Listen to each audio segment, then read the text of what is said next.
Hello, bonjour, good afternoon, everybody.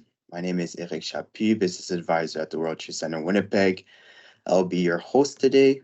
I would like to begin that we acknowledge that we are gathered on the lands in Treaty 1 territory at the Manitoba is located on the traditional and ancestral land of the Anishinaabe, Anishinaabe, Innu, Denisulune, and Dakota Oyate nations.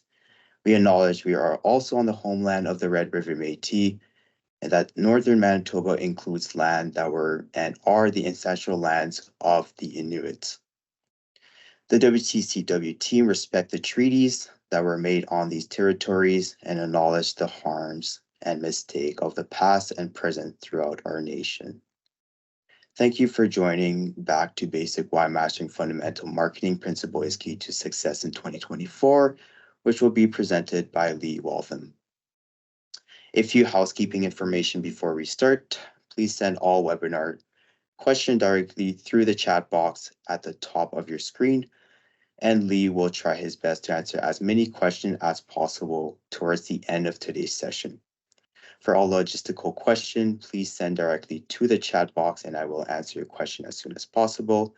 You will also receive the recording and the slide of this presentation within the next week. All right, let's kick off this webinar. I would like to introduce you to Lee Waltham, managing partner of Brandish, has over 15 years of marketing experience since founding Brandish in 2016. The agency has grown to include over 30 team members and expanded this influence across Canada with offices in Winnipeg, Edmonton, Toronto. Brandish is best known for being the first Canadian ad agency to adopt a permanent 4-day work week in 2021. Lee's strategic initiative and work have been featured in Adweek, Maclean's Reader Digest, Marketing Brew, Strategy Online, CTTV Toronto, and Campaign Canada. All right, let's kick off this webinar, Lee, and take it over. You can have the screen here and start the presentation. Cool, right on. Appreciate that, Eric. Thank you so much. Can you hear me? Everyone can hear me? Okay, fantastic. Okay, great. Well, thank you for the intro, Eric. I really appreciate that. I'm very excited to go through this presentation today. I've got about 45 minutes here or so, so I'm gonna kind of move through the slides fairly quickly. Want to make sure to cover everything. As Eric mentioned, we'll be sending the deck out after the presentation for everybody. Also a recording, that's really cool. So if anybody does have any questions that we're not able to get to, or just you want clarity on something, you want to dig a little bit deeper, you can hit me up directly, and I'm happy to kind of get into that with you. So just a real quick introduction to Brandish before we get started. So Brandish is a creative agency. We started our agency here in Winnipeg in 2016. Today we're just around 30 people, and we're working across the country. We've got teams in Edmonton, we've got people in Ottawa, Montreal, Winnipeg, and Toronto. We're kind of spread out all over the place.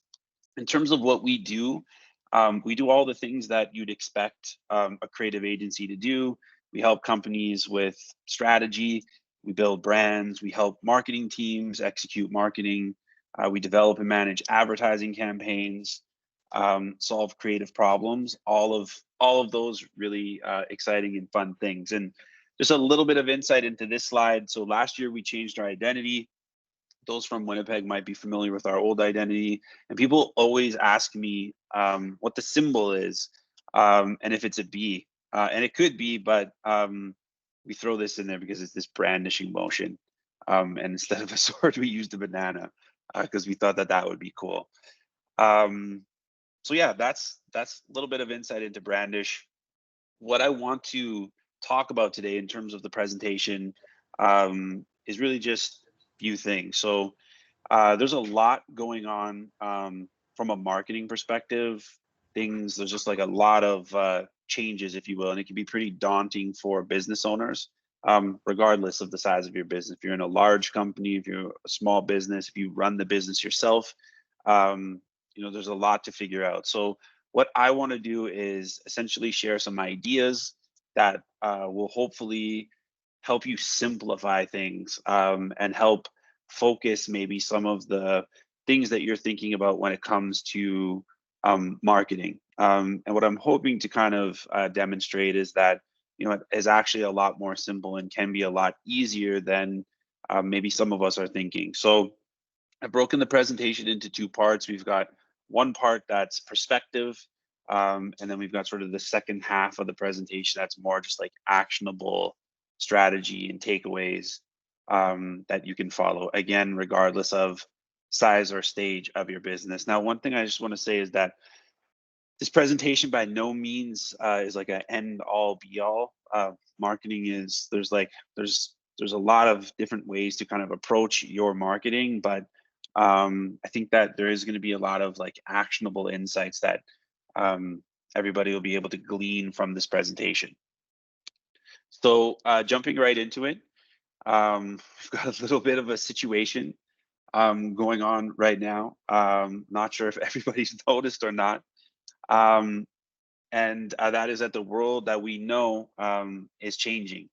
And that rate of change seems to be happening just sort of like across the board these days, and also seems to be happening very quickly. It seems like everything's changing, and everything's changing really, really fast. So like what's happening from my perspective is that we're moving away from a lot of the traditional ways of thinking, traditional ways of being, behaving that we've been familiar with maybe over the past couple of decades. And what's happening is that we're transitioning into a new world that's characterized by almost like this constant change. One example I like to refer to is just like media, right? We only need to look to how we consume media to sort of like see that change, taking place. Media today is consumed, instantly on our phones through a host of social media channels, apps, and we see sort of this like really quick, like topics kind of like trend, and then they fade like very quickly. Another example is, 20 years ago, a song typically stayed on the Billboard Top 100 charts for 20 weeks, and now there's just so much content. It's a lot more rapid right now. Maybe it's like closer to 2 weeks. So whether or not we want to sort of accept it, the online world or this like digital world has become a more meaningful part of our lives. 48% of Gen Z and millennials spend more time interacting with others on social media than they do in the physical world. And it's not just younger people, right? The number of baby boomers who use TikTok has grown 57% since 2021. So this is just like something we're all doing. We're all spending a lot of our time in the digital world and on digital technology.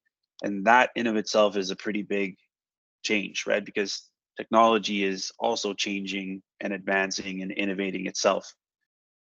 And from a business standpoint, this is a really compelling stat from Accenture.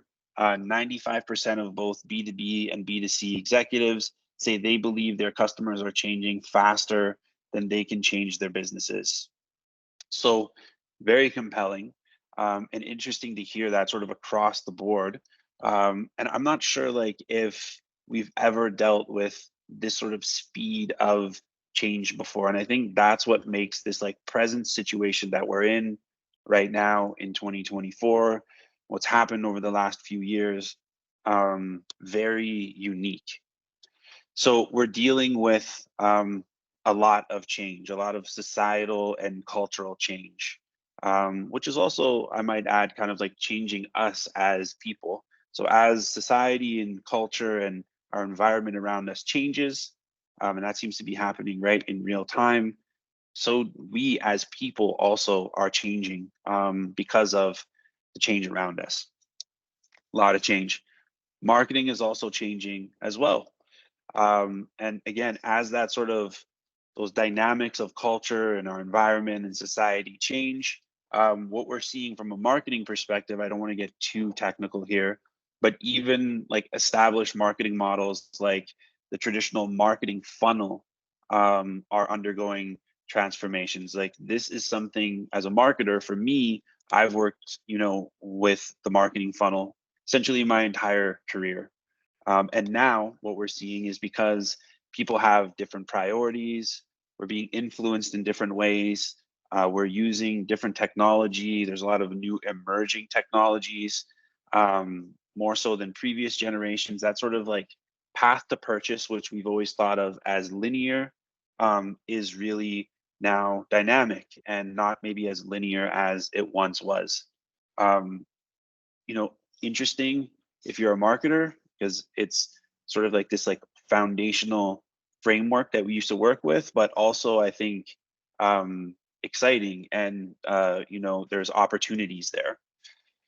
So marketing is changing. There's just like and the way that I'm looking at this is there's just all of these new things that we need to consider from a marketing perspective, right? There's new tools, new technology, new strategies, new platforms, new channels, different ways of approaching each of those channels, new markets. We've got audience, our audiences are changing and are becoming, segmented in a way we've never seen before. So the sort of like consideration set as a marketer and all of those things also are incredibly nuanced, has just become, it is a lot to consider. So it can be understandably so a little bit daunting, and even a little bit intimidating, trying to sort of navigate through all of that and sort all of that out. Even more so if you're a small business, or if you're an owner of a business, and you're on a small team, or you're just like doing this stuff yourself. It can be very daunting and intimidating and sort of like hard to figure out. And I totally understand that. And what I see quite often in our line of work, and from my perspective on the agency side, we work with a lot of different companies, big, small, different industries. Some businesses are fairly straightforward. Some businesses are, complex. But it's interesting to sort of see from like a behavior perspective when I look at the different people I work with, whether it's marketing teams, marketers, business owners, and sort of like how they approach marketing. And probably the most like common behavior I see is, and I've even been guilty of this in the past, is that business owners and marketers have this tendency to be easily distracted. We'll call it shiny object syndrome, right? The allure of sort of the latest tool, the newest channel, the newest platform, or maybe like a trend that everybody seems to be jumping on. Right, we become fixated on that. We become focused on that, and I think that the point I'm trying to make here is that while that is very important to stay current, to stay innovative, it's risky constantly chasing the latest trend, because what can happen is it can lead to fragmentation, right, and a loss of, let's say, focus on what is important. And what is important from a marketing perspective, and kind of the point of this presentation, is sort of those basics and fundamentals. And I'll sort of back this point up and unpack that in the coming slides. So I'm sure we've all had this thought ourselves. What are we going to do? What is our strategy for TikTok? Or we've been in this meeting. I've been in this meeting or this situation, many, many times. And like, jokes aside, this is actually a real situation, that a real question that a lot of us are asking. So as a new channel like TikTok emerges, it is very tempting to think that we need to be there, or we need to show up there immediately, and we need to sort of like deeply engage. And in some cases, that's true. It does make sense to explore new channels. And I would say that that is especially true if those channels align with your audience, the people that you're looking to engage with. And more importantly, if it aligns with your business goals and the objectives and what you're trying to accomplish as a business, as a team, or as a business owner. But the problem arises when jumping onto these new platforms comes at the expense of the core marketing channels. And this is something that I see all the time, right? We get very excited and almost fixated. So again, think of shiny object syndrome on these new channels. And just in this hypothetical situation, we've now prioritized TikTok. We're spending a ton of time there. We're spending a lot of energy and hours and resources on this channel, which again, in some cases could be fine. But we're doing that and we haven't done any research. We're doing that while our website is sitting there outdated. It loads slow. We're doing that when our branding is inconsistent across multiple touch points. We don't have any CTAs on our website, or we're ignoring and not responding to customer reviews. That's when this becomes a bit of an issue. And it's just opportunity cost at that point. So we get lost in the possibilities. We become overwhelmed. We rush in too quickly. We bypass strategy. And again, like the caveat here is like sometimes maybe for the sake of experimentation, that's cool. But without sort of a strategy, without some of these, this focus maybe on fundamentals, it's easy to make hasty decisions. So what I see quite often is as a result of this, the marketing environment for these companies ends up being built on poor foundation, hence the image here. The foundation isn't in place. And what happens is that we're not set up in that state for long-term success. So before diving into new tactics or channels, we need to be taking the time to make sure that we have a solid, strong strategic foundation. And that doesn't, again, mean that needs to be complex. Sort of theme of this presentation is always simplicity. Your entire business strategy, your entire marketing strategy could be a 2-page document in your Google Drive or whatever platform you use. It can be completely simple. And there's clarity in that simplicity. But we need to make sure that we have that foundation, because ultimately when we think about growth and sustainable growth in our marketing efforts, that's where that comes from.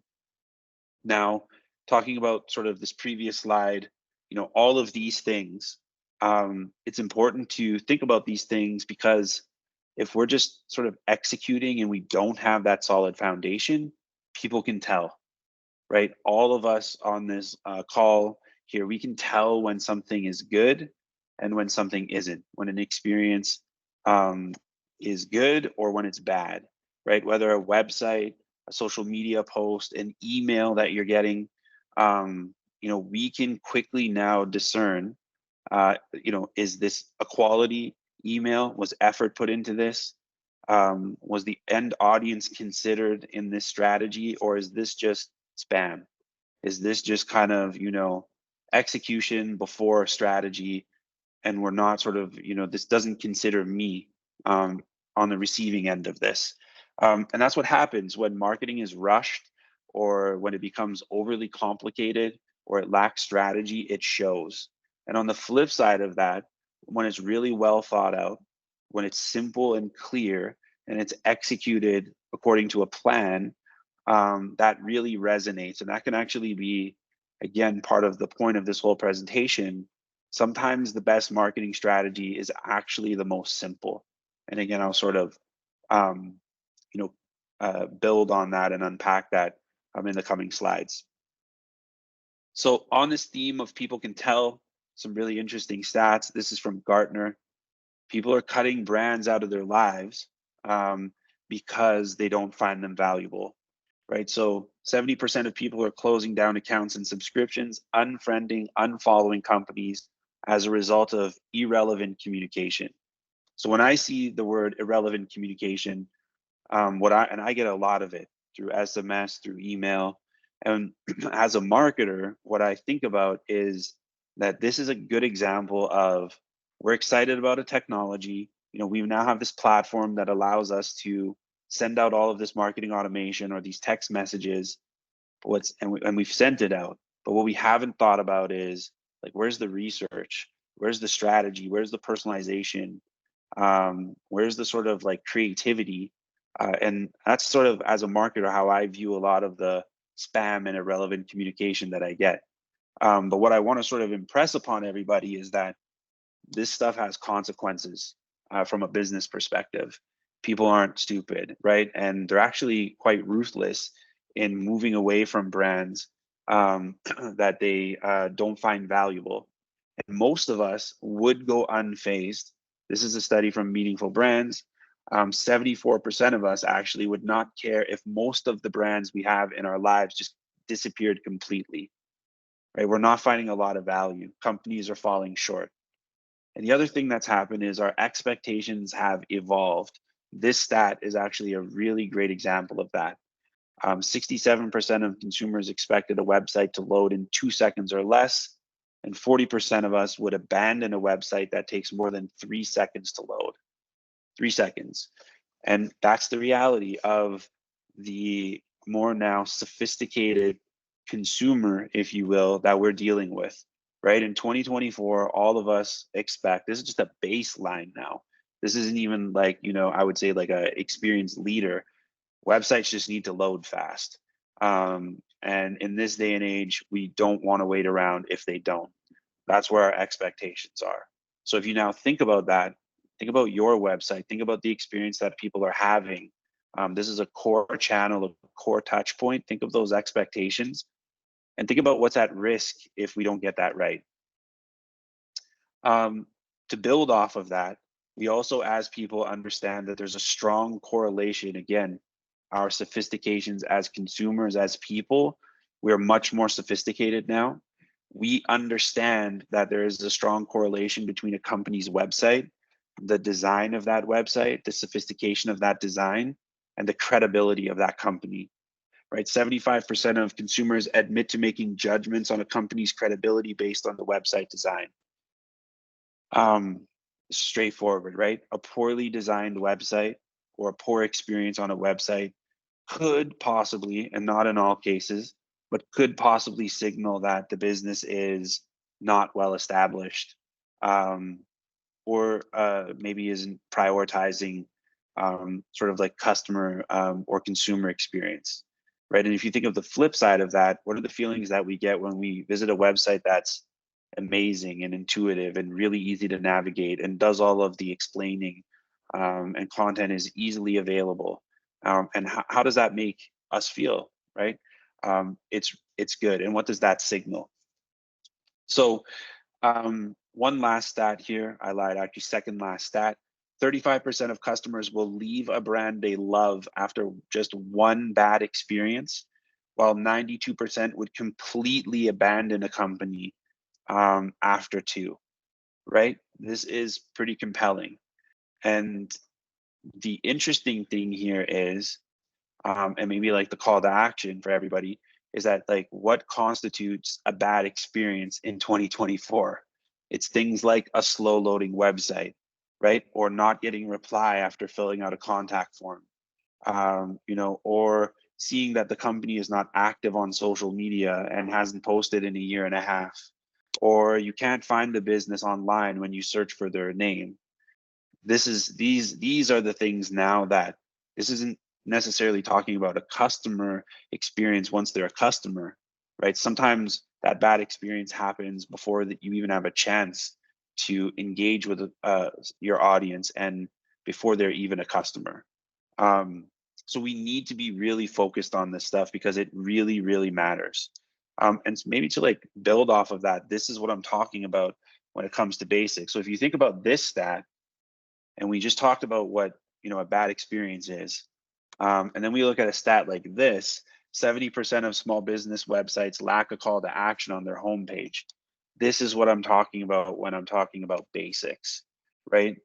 No clear CTA or don't have one at all. And from sort of like a marketer's perspective, this is a change that is really, really tangible, right? You can basically drive by making a change like this, which is relatively simple, relatively easy to put a call to action on your website.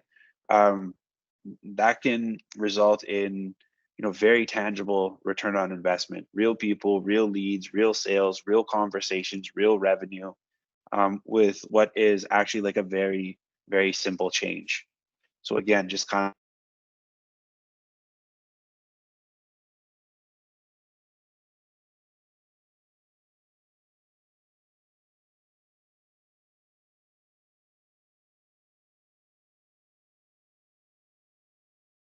to essentially, improve our marketing, or what should we be focusing on from like a marketing perspective? And the first tip, if you haven't already been able to guess, for me, from a marketing perspective, is that again, we tend to start to get like really, really, and we make marketing a lot more complicated. I think sometimes we get caught up in the complexity, but we just need to sort of like keep things simple. In the marketing world, I actually think that's the power of simplicity is often underestimated. And I think this is like very true today. There's so much data, and kind of like every week there's 100 new tools that we could use. But the sort of like core principle of like keeping things simple is I think more relevant today, right? It's not always easy because we're bombarded by all of this new tech, new data, new martech, new tools, new strategies, all that new I was talking about. It's very easy to get caught up in that complexity. But my reminder here is that it's often simplicity that drives the most effective results. And this is true for the larger businesses that we work with at Brandish. So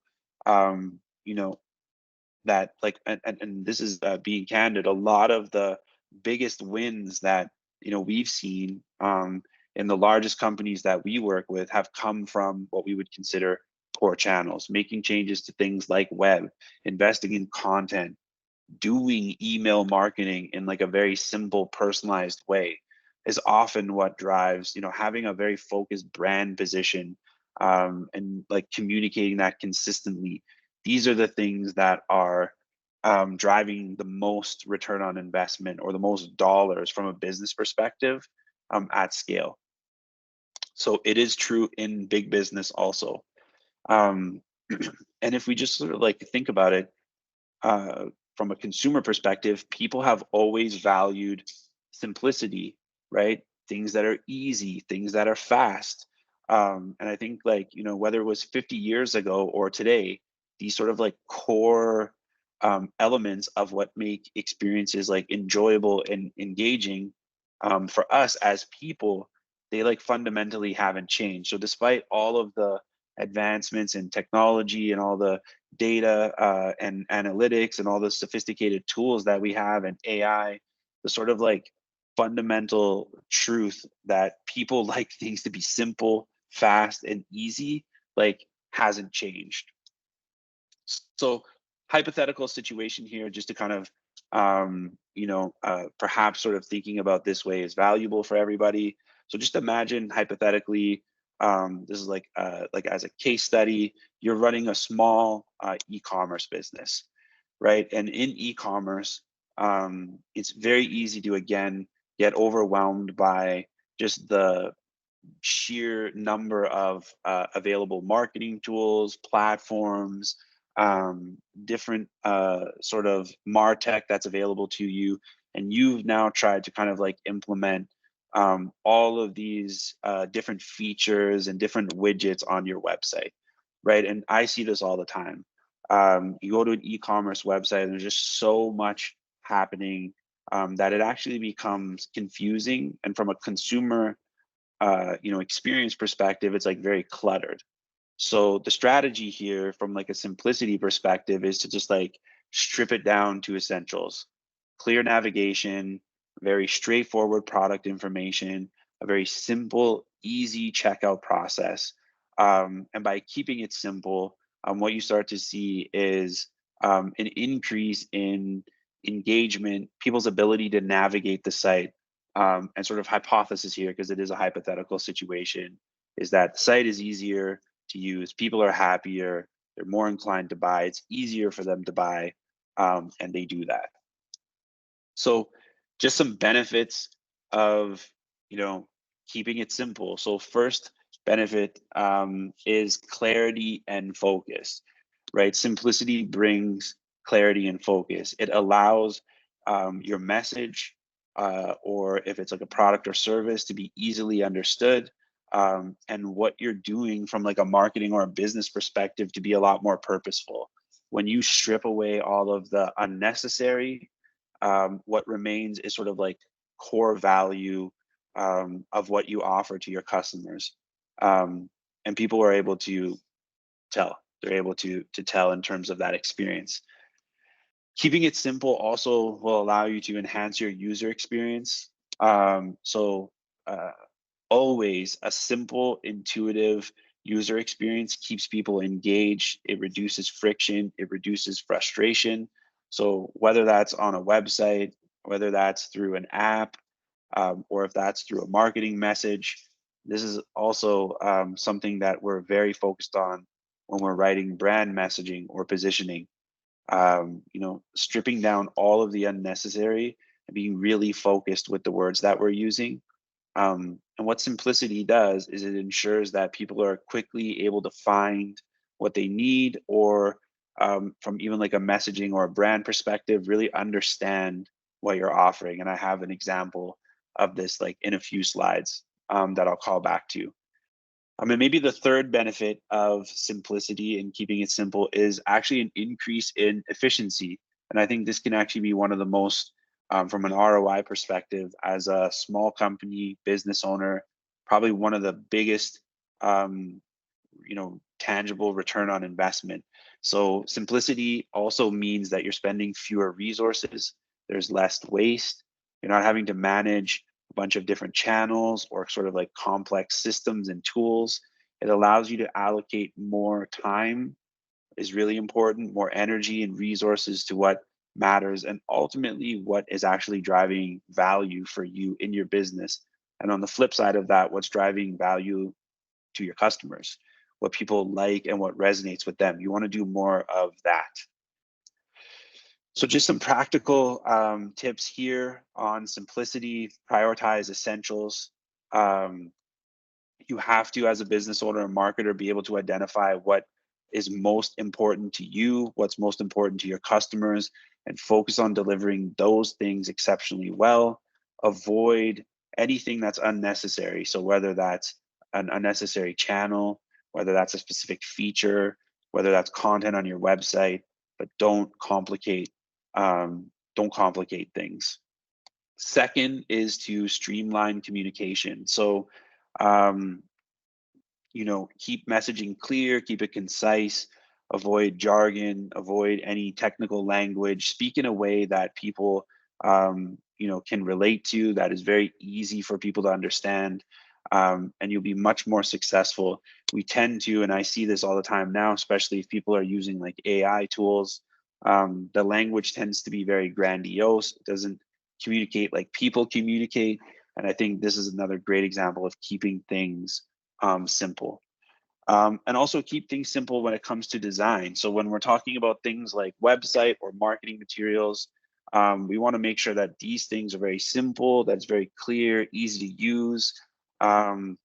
Test these with real people. Make sure you're getting feedback, and just this is something we see all the time with websites and landing pages. We want to try to say everything and do everything all at once. And I think that's sort of our intuition, but it's actually the opposite. We just want to say like very few focused things, and be very focused with the things that we're doing. You'll be much more successful than sort of taking the opposite approach. And then lastly, data. Data is something I think that it's very easy to overcomplicate, especially when we're thinking about all the different things that we can track or the things that we should be measuring. Like as a small business, and even in like big businesses, I feel that data is undoubtedly valuable, but we need to be, and I think like I've seen sort of like these massive like plans for all of the different things we want to track, but honestly, just focusing on a few key performance indicators that truly matter, to me is the way to go. And maybe just be like, incremental. Once we have some really good information around these few metrics, then maybe let's move on and start looking at other things. So just a takeaway for this, it might seem tempting to kind of like overcomplicate things in the name of doing more or progress or staying busy. But just want to remind everybody that it's quite often, and we see this in a lot of the work that we do, a lot of the most effective work that we're doing, it tends to be the simplest. And that's not a coincidence. So really want to impress upon everybody that, by focusing on simplicity, you can create touch points, you can create experiences for your audiences that are fast, they're easy, they're valuable, there's clarity there. And that is really, really important from a customer perspective. So, try wherever you can to keep things as simple as possible. So second, I think approach or strategy, and maybe this is builds off of the simplicity. I think even this was like, said within one of the slides, but focus on a few things and do those things really, really well. So maybe building off that last section, as a marketer, business owner, it can be very tempting to try to like be everywhere all at once. And I think there's this sort of idea that we need to be on every platform, we need to be on every channel, we need to have an approach or a strategy for all of these different touch points. But what can happen, again, as I mentioned before, that approach can often dilute what you're trying to say. And if you think about it from a few slides back, if Instagram happens to be the channel that you started with, and you've got these 4 or 5 other channels that you're trying to be busy in, and Instagram is the one where you're not focused and there's no effort there, and people are going there and they're seeing inactivity, that might actually be costing you engagement. So I think that there's this idea that, business owners and marketers like believe that in order to be successful, we need to have a presence across the board and we have to be active in every channel and engage in sort of like every emerging trend. But honestly, what I see more often is that it's just not realistic from usually a time, a resource perspective. And, in a lot of cases, trying to do that actually leads to fragmentation, inconsistency, which is not good from a marketing perspective. So instead of trying to spread yourself thin, my recommendation is that we focus on a few key channels, even if it's one, and we do that, to like an exceptional level. And that's going to get you much better results, right?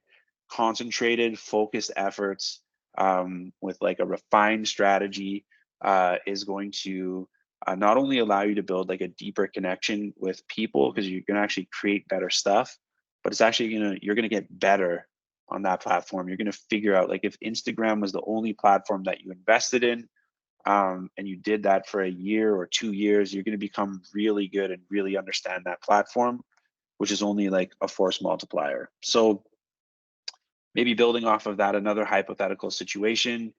Imagine you're running a local bakery, and instead of trying to be on all channels at once, your bakery decided that you're just going to focus solely on Instagram, and you were investing your time in creating really great content, engaging personally with your followers, answering comments, being active and messaging back and forth, having one-to-one conversations, showcasing your products. You were laser focused on sort of, building that community. And as a result of that, you kind of blew up, right? You were able to get a lot of momentum. You're able to create a community and a following through that platform. People started to, in that community, know what to expect from you and were heavily engaged. And to me, this is like a really great example of focus. And this is, I can think of a handful of businesses in our community in Winnipeg that do a really great job of this. And we see this all the time, right? Small local business, but absolutely flourishing and building a community and building a brand and doing real business, all off of the basically activity on a singular focused channel. So benefits of a focused strategy. 3 things here. 1, depth over breadth. So by honing in or focusing on a single channel or a few select channels, you're able to dive deeper into that channel. You're able to figure out the nuances of that, what works best for your audience. You get really good at the content creation. And also from a personalization perspective, you can go deep. That's hard to do across a number of different channels at scale. But if you're focused on one channel and you're building that community, it's very easy to tailor content, personalize it, personalize the messaging and the engagement that you're having very specifically to your audience. Also, there's a lot of efficiency by focusing on fewer channels. So you're able to basically be more efficient with resources. So again, whether it's time, budget, creative energy, you're not overstretched, you're not wasting budget. Very easy to track as well what's working, what's not, track your progress because you're much more efficient with your resources and not just budget, but also your time and energy. And then consistency. So being focused allows you to be a lot more consistent because you're having to, when you think of managing a brand and messaging and doing that across, it becomes pretty nuanced across a number of different channels. And you have to kind of it becomes a lot to manage. But if you're just focused on a few places and doing that really well, you can be a lot more consistent. And from a consumer perspective, that consistency is only going to help you build trust. It's going to, you're going to be perceived as much more reliable, which are these sort of core key components of building a strong, trusted, relevant brand. So just some practical tips for everybody. 1, I think you need to know what's going on with your audience. So always start there. Start by understanding where your audience is spending most of their time. You just don't want to randomly decide, again, with no strategy, we're going to focus on this channel because it's easy for me. And then come to find out that nobody actually is spending time there. And you're sort of engaging with people that aren't your audience. So do research. This doesn't have to be overly intense. Gather some data and be able to kind of identify where the people you're looking to reach and engage with are spending time. Secondly, set clear objectives. So move into these channels with research, and then secondly, have very clear objectives for what you're doing. What do you want to achieve? Is it brand awareness? Is it lead generation? Are you looking to sell product through this channel? What are your goals? And doing this and understanding this and working through this process, again, it can be simple, is going to actually help you choose a channel. And then thirdly, iterate and improve. This is very much a process, not an event. So make sure that you're regularly reviewing and analyzing your performance. Use those insights and feedback that you're getting from your community or people that are engaging with you or your platforms to improve and improve your brand, improve your strategy, improve your content.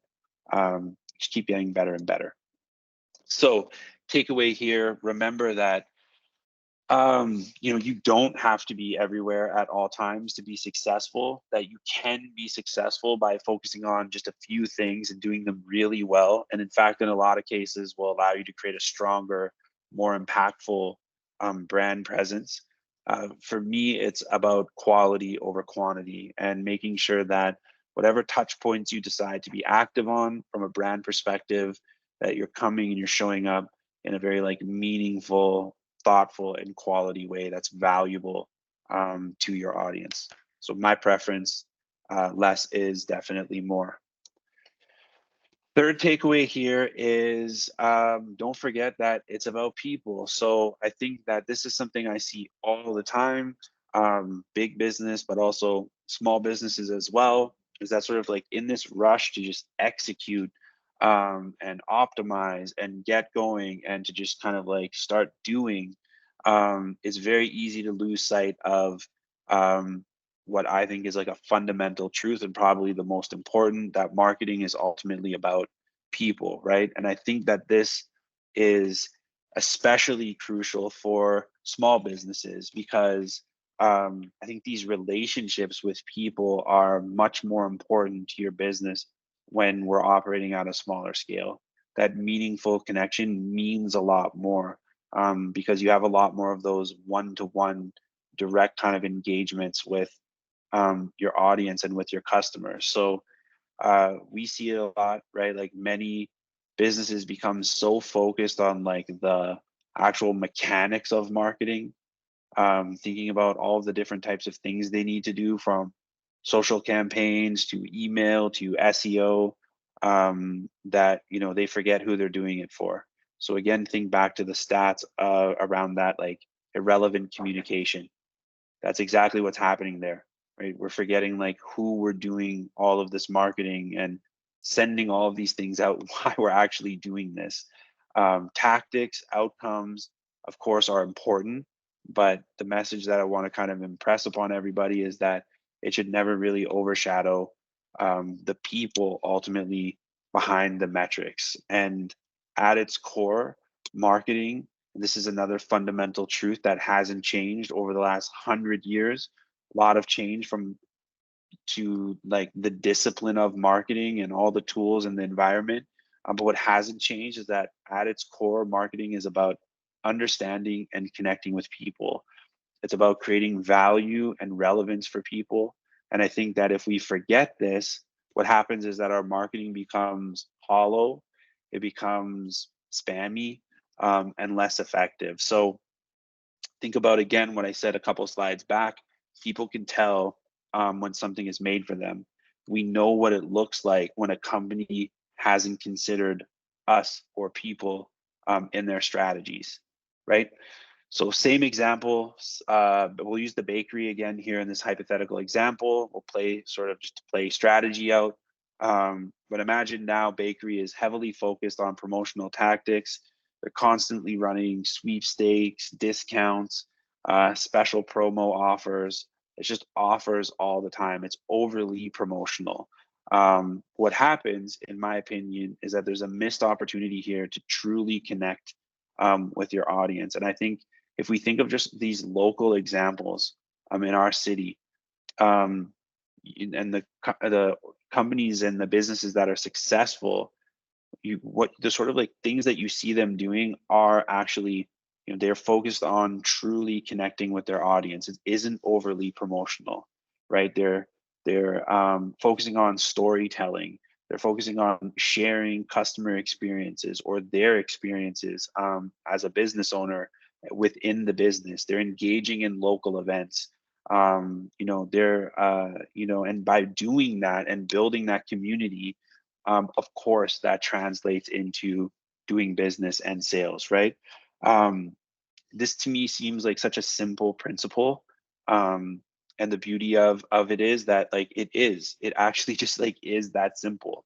Sometimes marketing isn't always simple, but I think that on the flip side, it's also not always as complicated as our industry often likes to suggest that it is. So benefits of a people-centric approach: you build a lot of trust and loyalty. When you prioritize people and your strategy is built around that, you build trust and loyalty. And in fact, trust and loyalty come easy when that's just like core to who you are and what you do as an organization. And we know based on the stats I shared earlier that people are more likely to stay aligned with brands that they feel understand them and are valuable to them. It's following a people-centric approach, you get a lot more engagement, right? It leads to higher engagement. This is sort of like an obvious when marketing sort of resonates with people on a personal or emotional level. People are more likely to interact with it. When they like something, they find it funny or they find it valuable. From a content perspective, they're more likely to share for that. If your values align with their values, people are more likely to champion and advocate for your brand. Again, this is just like basic fundamental principles. And then lastly, I think you get a lot more really rich like customer insight. So focusing on people allows you to, and engaging with them in a real meaningful way allows you to get insights, I think, that maybe companies that aren't focused in that same way won't be able to glean, because they're not actually. The biggest example of this is companies that don't actually have real conversations with their customers. And just by like doing that, one, there's an obvious kind of like, benefit to that engagement and talking to your customers and being a real person, but also it allows you to get some really interesting qualitative information that'll allow you to use that in your strategy, tailor your offerings, change your product or service, communicate with your audience in like a way that is more meaningful. So some practical tips here. I'm going to kind of try to breeze through this for the sake of time. I know we're running short, so just listen to your audience. This is like really important. A lot of companies don't listen, but that's important. Don't be afraid to personalize your marketing. We all get the spam, hi first name. We all get this irrelevant communication. Personalizing things, we have all these tools and technologies to be able to do that. It's very easy now. Be empathetic. I think that this is important. You need to reflect that, empathy and understanding. So it's not enough to basically understand your customers. You need to reflect that understanding in, the way that you communicate with your audience and the things that you do. So good example here is like if there's a problem and there's something about your product or service that your customers don't like, you fix that problem and acknowledge those challenges and show basically your audience that you care. And then lastly, get involved with your community. So engage with your community, go to events, see people in real life, support local causes. This is just kind of like a no-brainer. It's pretty obvious, but I can't tell you like how valuable this has been for our business at Brandish, and it's something that is really, really important, but also drives like a ton of value. So just remember that no matter how sophisticated your marketing strategies become, we can't lose sight that ultimately we're here to serve people. We're here to drive value. People are at the heart of our marketing. And that's really what all of this is about at the end of the day. So I have like a few things that I wanted to cover at the end. I've got about 10 more slides, but what I think I'm going to do is I'm just going to like send this out. I'll try to like breeze through this quickly. But I've got like sort of like more actionable things that I've shared here. And I'm just going to kind of maybe like skip through this, but this is maybe something I will actually spend just a couple of minutes on, but I want to encourage everybody right now that's on this call to kind of like do this. Sometimes I kind of get like laughs when I talk about this, but we often at Brandish get asked a lot about research and like how do we go about like understanding our audience and what is it that we can do. And to me, this is probably the most actionable thing, most valuable thing that you could do to get the insight that you need on your audience. It's as simple as just talking to people. So talk to 100 people. That's maybe a little bit like ambitious. Talk to as many people as you can. But I think the main sort of thing here is to talk to as many real people as possible. So that could be your customers, that could be people on your team, that could be other stakeholders. It could be people in your community, just going out there. We do this often, like streeter interviews. We go out and we basically talk to people in the community. We ask them questions on an industry or on behalf of a client that we're focused on. The information that you're going to get from those 100 conversations are going to, be in sort of like an incredible force multiplier for your strategy. It's going to inform your brand strategy, help your customer journey, help you personalize, help you improve your product, help your content strategy, help you with your competitive analysis, maybe shape your culture. It will undoubtedly inform your marketing strategy. So just really get out there, start talking to people. And that's easy to do now, right? It's very easy to do. There's lots of different ways that we can do this. You can do this through phone calls, Zoom calls. You can get out on the street and just start asking people questions. Surveys are very like easy to deploy. And I think that listening to like sales calls is another like really great example of this. But all of this really kind of like starts with understanding your audience. That doesn't have to be a complicated thing either. Just get out there and start talking to people. So I guess maybe like I'll just sort of leave. I skipped a few slides, but I know we're short on time. But I just want to sort of like leave everybody with this. Like, I know marketing can be, very, it can seem intimidating. It can be very complicated and complex. But at the end of the day, I think that just like focusing on the basics will, especially as a small business or independent business owner, will be a lot more impactful for you than trying to do everything all over the place at the same time. Don't forget the basics. That's it. Any questions? Perfect. All right. Well, Lee, that was great. It's always one of these subjects that, there's so much information. And also just, can you hear us, Lee? Mm-hmm. Yep. Okay. Yeah. So yeah, we're gonna open up for questions here. I know we don't have much time, but we'll open up for questions for about 5 to 6 minutes. Rodrigo has a question in the chat. Derived of social change, has it become harder to define persona and market segment to help establish a marketing strategy? Yeah, I think that's a really great question. And maybe like I think that it's a two-part answer for me, at least in my experience. Yes and no. Yes, because I feel that with the sort of change that's happening, what we're seeing is that those audience segments or customer segments have become a lot more nuanced and fragmented, meaning that we all have, um, sort of like different things that influence us and sort of make up our identity. And that can also like change very quickly as well, right? I think like I was in a conversation with one of my team members the other day, and they said something that I thought was really interesting, which is like we're now in a time where you could listen to a podcast that could essentially change your whole identity, right? One episode of a podcast can sort of like put you on a different path and now change the way that you perceive and view the world, which is sort of like a good example of kind of that, like why, in my opinion, like personas are sort of like broken now.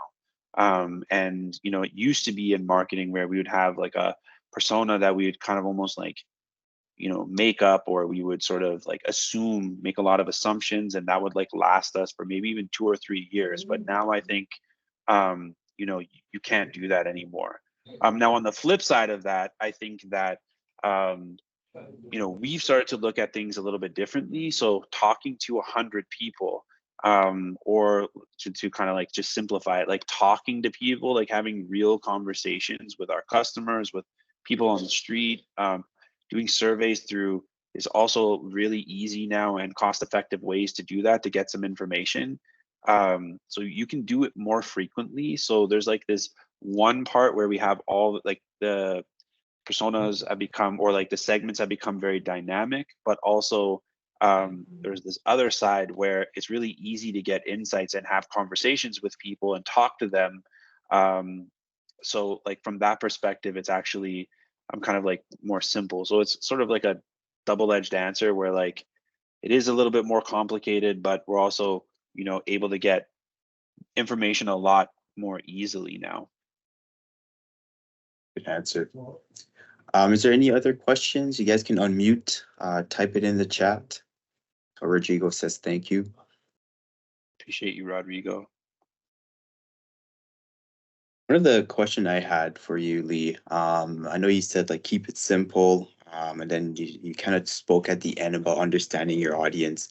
As a startup, it is sometimes a bit overwhelming when you are trying to market yourself, but you don't know again on which social media platform to again target. Would you say it is best to start across all social media platform, or just, you know what, just focus on one and just kind of go for it? Yeah, no, good question. And I think that uh, especially as a startup, yeah, I think it is focusing on simplicity and trying to do a really great job with one channel. And the reason for that is because and as somebody who has had a few startups, resources are limited. There's only so much sort of from like a budget perspective, from a team member perspective, from a time perspective. There's only so much that you can do. So where you can actually sort of have a bit of a force multiplier when it comes to like your strategies is through actually the focus. And actually, I think Brandish is like a good example of this. We were active on a few channels, but we made a decision a couple years ago to just focus on LinkedIn. Like that was going to be where we were going to focus, 80% of our energy. And it's been a very like effective strategy for us. Thank you. There's another question here from Nicole. If a business wants to really focus in on one social media platform, but they already have profiles on two other channels, would you recommend deleting those profiles? That's a good question. That's a good question. No, I wouldn't. I think that like a simple sort of like execution there, and I think we just actually, funny enough, if one of my team members is on the call, they're gonna laugh because we just spoke about this. But I think that what I would do is I would just actually let people know on all of those channels that they can find you over on, this channel. So if it was like, we're not going to be active on X or Twitter anymore, and our main channel is like Instagram, then just kind of like, and you've already been active, just maybe like pin an X or a tweet or a post saying that, we're taking a break here and we're now going to be active. You can find us over here. A very, very simple way to do that. Good answer. And is there a reason, I'm kind of like I'm trying to think about just like is there like value of just keeping the profile up, or? Yeah, I mean, it depends if there is like equity there. So, I mean, some of the variables are like, well, how long have we been active there? Maybe there is like a lot of information that we've shared there over a couple of years, and there's valuable perspective for people to explore. So it might make sense to kind of, keep that. Um, if we've made a decision to kind of like not be active on Instagram, but there's a lot of valuable content and we've invested a lot, but it just happens to not be a channel anymore. We wouldn't want to necessarily like delete that in my mind. So it just comes down to kind of the equity that we've built up and making a call on if that's valuable or not. Right. There's a question here from an IP point of view. Keeping it would make sure that someone else can't use the name. Yeah, there you go. Right. Okay, so is there any further question? Again, if you guys have question, you can put in the chat or just unmute. If there's no further question, I just put in the chat a couple upcoming webinars and events. So next week, Tuesday, May 28th, there's an overview of Manitoba Employment Standard presented by Michelle from the Employment Standard Office. And then there will also be a webinar on protecting your business from cyber attack. And that will be presented by Mathieu Maneg from Avenir IT. So thanks again, Lee. This was valuable information. And it's always just one of these subjects where it's like, everybody's at different stage when it comes to social media, but it is the future. But again, if you guys want to reach out to Lee with more question, it'll be in the slides. And you guys can always send me an email and I'll give you guys his contact as well. So if there's no further questions, we'll wrap up the webinar today. And again, thanks again for joining the webinar, and I'll see you guys next week.